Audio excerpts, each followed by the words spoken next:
Thanks for joining us on the 6:15 primetime newscast in the English language on Canal, the International. My name is Gladys Ambodiban. Stay tuned for our major stories.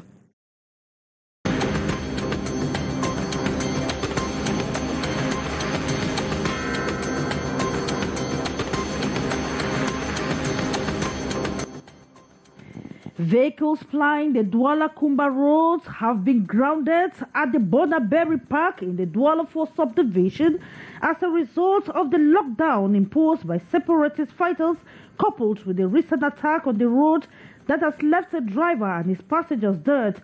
Drivers have expressed frustration and have called on government to resolve the Anglophone crisis. Meantime, reactions have been streaming in since the Boya-Kumba road attack that left 6 persons dead. The government has condemned the act, just like human rights activists who have described the act as barbaric. And the health of Queen Elizabeth II of Britain is reportedly deteriorating, and doctors of the British monarch are said to have recommended that she remains under medical supervision. The Queen is Britain's longest reigning sovereign and the world's oldest monarch. Those were our headlines. Developments right ahead.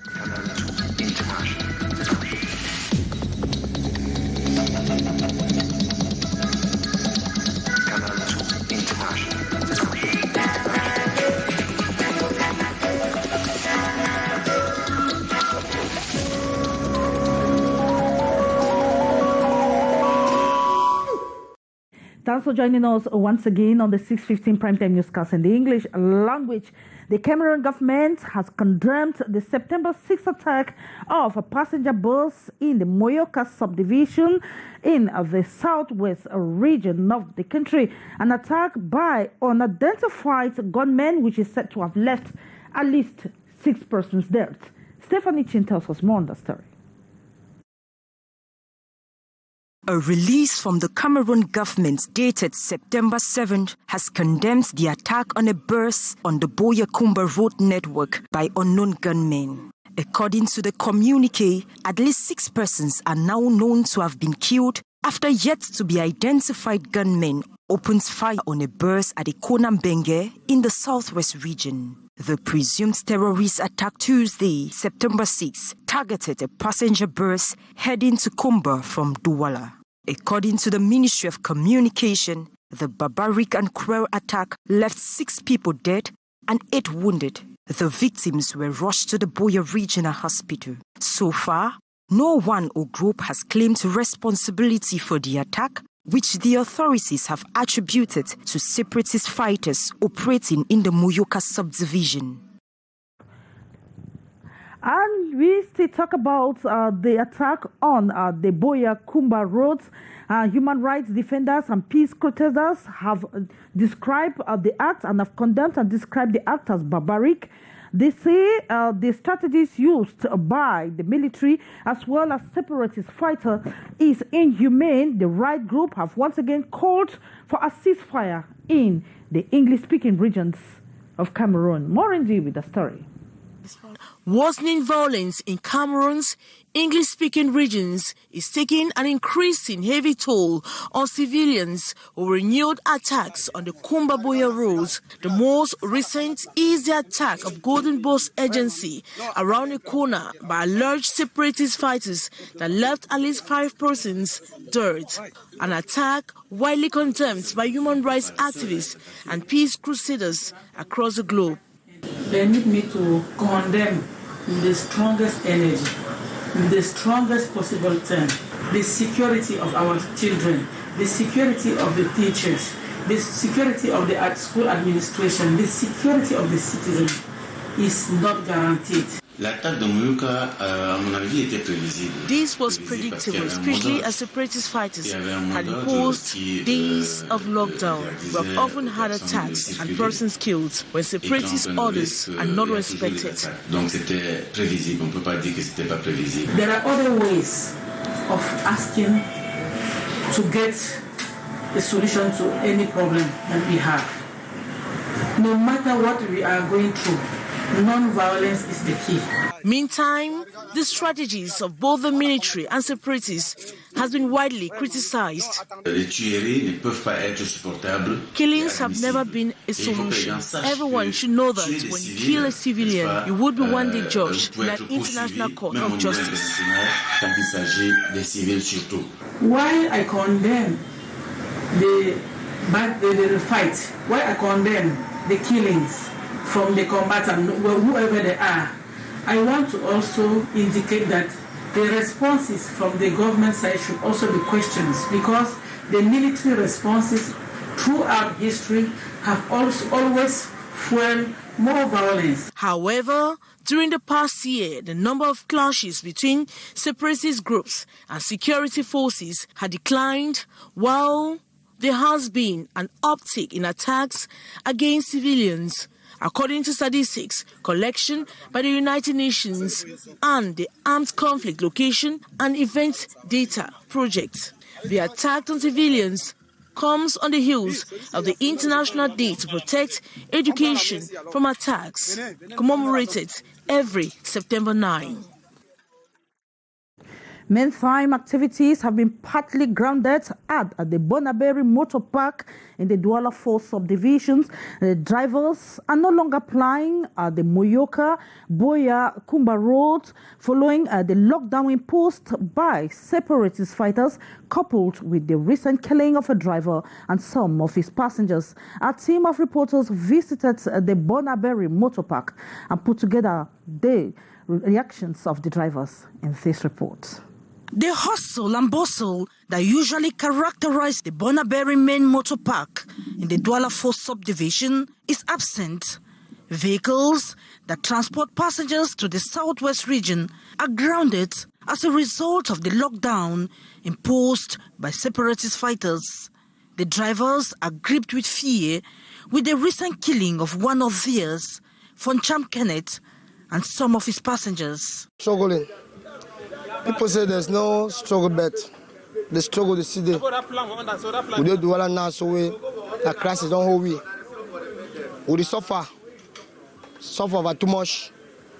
So as we do so, we never know time where we come up for Douala here. One of our colleagues, they don't shoot and kill and the other day. We don't remain for Douala frustrated. We don't even know whose side for go. Be very sorry for the people that they don't die, where they don't lose their lives. We don't lost many souls. We say we will not be happy. The drivers and other workers of the agencies are facing a familiar conundrum, yet they are bored, and this is how they spend their day, either eating, sleeping, or discussing.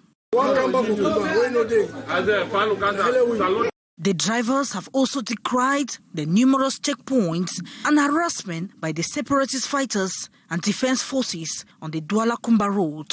You go for side, there's embassy no one number plate, tell more number plate, high number plate, check and who we say the one number plate. So we'll just be in the confusion. We know they understand. When they don't hold the winner, they begin to take winner money for it. Oh no, they know how they think the pass. We don't go for this side, control for route, they control for gendarme, they for police, they the one for amber day. So we don't know what we go do now. We want peace.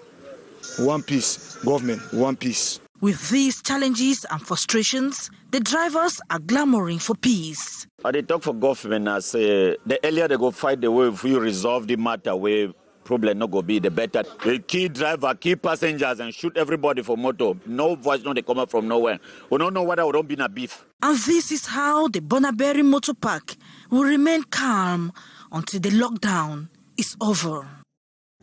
And with the armed insurgency developing a thick skin in the northwest region of Cameroon, the military is multiplying a counter-offensive in that part of the country. In that direction, a new camp to host the activities of the Rapid Intervention Battalion of the Army has been opened in Wum, in the Menchum Division in the northwest region of the country. It has just been inaugurated this Thursday afternoon by administrative and defense officials. The details with Stephanie Chen.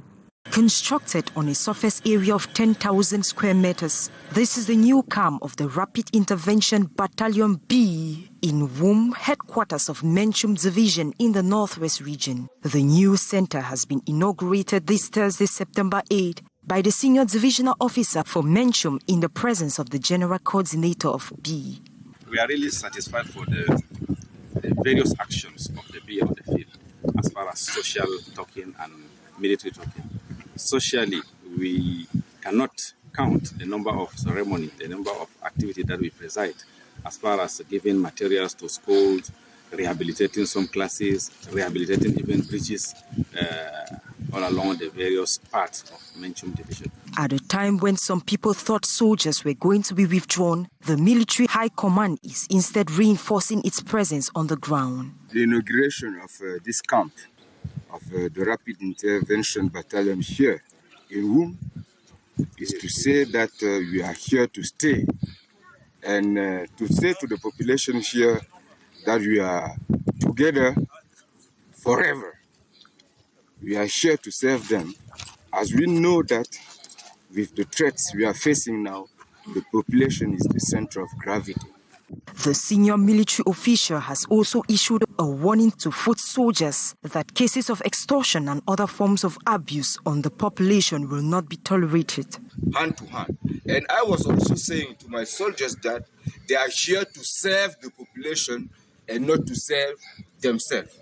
The 32nd Regiment is equipped with dormitories, a conference hall, a kitchen, toilets, a gymnasium, and a fuel refuel station for a fleet of round-the-season operational vehicles. Soldiers of this center have been told to depend on the population for vital intelligence to keep the peace in Menchum, Momo, parts of Boyo, and Akwaya subdivision in the southwest region.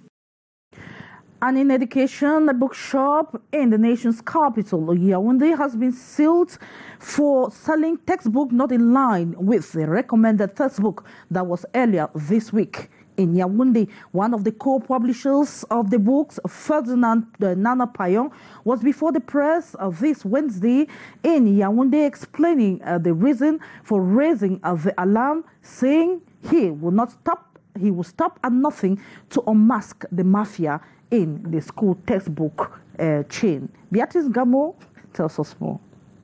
The two textbooks in question are writing and drawing of pupils of French subsystem of education, SIL and CP, that is class 1 and 2. Now, with just one publisher, instead the co-publishers. Il y a une colonne, éditeur, c'est Michel Lafont et KN Édition.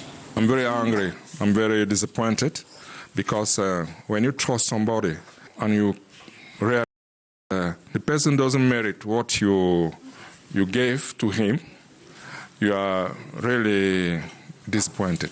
Feeling betrayed, Nana Payon, the co-publisher, alerted the National Control and Fraud Repression Brigade of Trade Ministry, and one supposed bookshop with a set imitation textbooks was sealed. 3 days running, the bookshop is still closed. Qui est normalement un problème interne entre l'éditeur et son co-éditeur. Ça ne concerne pas le marché national. On nous dit que c'est un problème de logo parce que sur nos manuels, il n'y a pas un logo qu'ils sont en train de rechercher. Oh, c'est un livre qu'on vend depuis l'année dernière.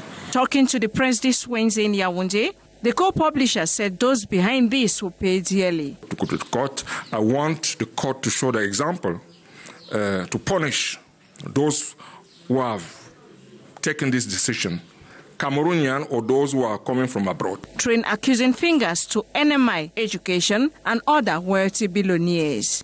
I'm not a cheat. I'm not a beggar.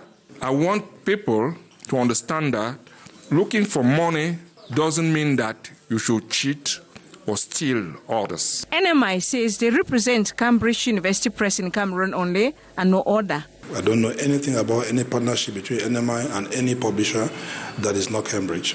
That would be the simple answer. And if anybody is able to prove the contrary with a partnership contract or agreement contract signed, authentic documentation, not falsified documentation, then I would be put on the spot to respond. Adding, government regulation states that publishers should not be distributors and they should not be retailers. So publishers publish and they supply to distributors, and distributors supply to booksellers who retail the books, and we respect that chain. The noise notwithstanding, they said textbooks are already in use this first week of the 2022-2023 academic year.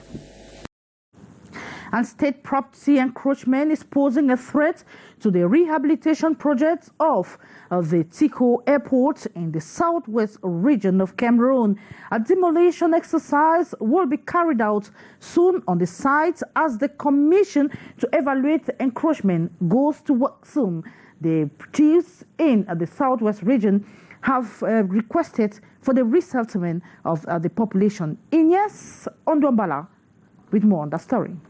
This is the site of the Tico Airport. The area has been encroached by individuals who have constructed houses on the airport land. The first fence is usually metal. This is a huge fence. So then encroachments and everything that the sister The illegal occupation of this state property constitutes a major problem in the realization of the rehabilitation project of the Tico Airport. Another committee has been put in place to evaluate the situation on the ground. The assignment of the commission is to evaluate the situation on the field, to see the encroachments, people who have encroached, and the number of persons who should be displaced.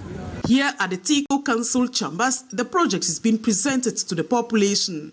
I want to say that from the expressions of the governor, who made us to understand that a commission, an ad hoc commission, is going to be put in place to come down to the field, to inspect, evaluate, and make some assessment of what has to be done, maybe demolition or maybe compensation or things like that.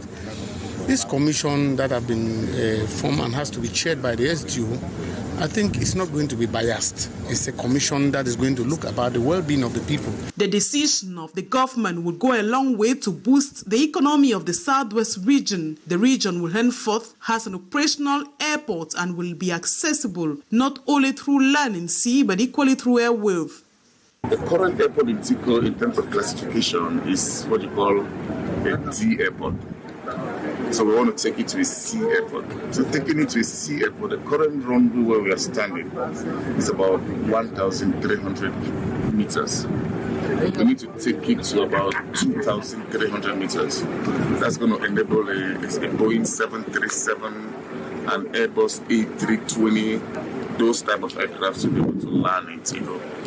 So that's the goal. That's the type of airport we want to build. So we want to build a very nice, high-class, high-end airport. But locals say the execution of this project will definitely has an impact of those who have encroached state property, as demolition will be unavoidable. And the World Cup trophy has arrived Cameroon for the traditional tour as one of the 32 nations going to the Qatar 2022 World Cup competition. The trophy arrived at Yaoundé Simalang International Airport at 10 a.m. and was welcomed by host of fan clubs. The delegation, led by former French World Cup winner David Trezeguet, were received this afternoon by the Prime Minister Joseph Diangote after a quick stop at the Ministry of Sport and Physical Education. The trophy shall be exposed for viewing at the Yaoundé Multipurpose Sports Complex, public viewing this Friday from 9 a.m.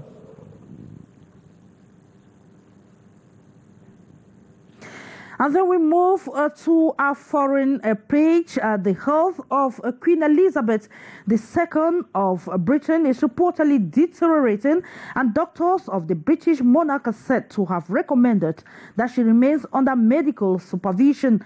A statement from Buckingham Palace reveals that her son Prince Charles, her grandson Prince William, and other British royal family members have travelled to Balmoral Castle in Scotland to be by the 96-year-old monarch's side. Officially, the palace has said the Queen has been suffering from an episodic mobility problem, but has given no further details. The announcement of the Queen's health was made a day after she cancelled a meeting of her Privy Council and was told to rest.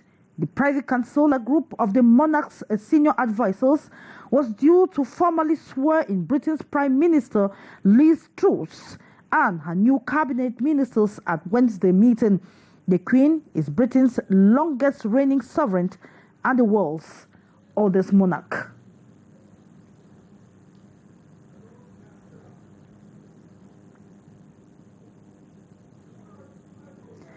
It is with that notes on our foreign page that we wrap up this edition of the Primetime Newscast in the English language on Canal The International. The French edition will be yours at 7:50 p.m. with Alain Gislain Kanga. Up next is Debrief de l'Actualité with Lil Piedju. I will be yours again same time tomorrow, God's willing. Bye-bye.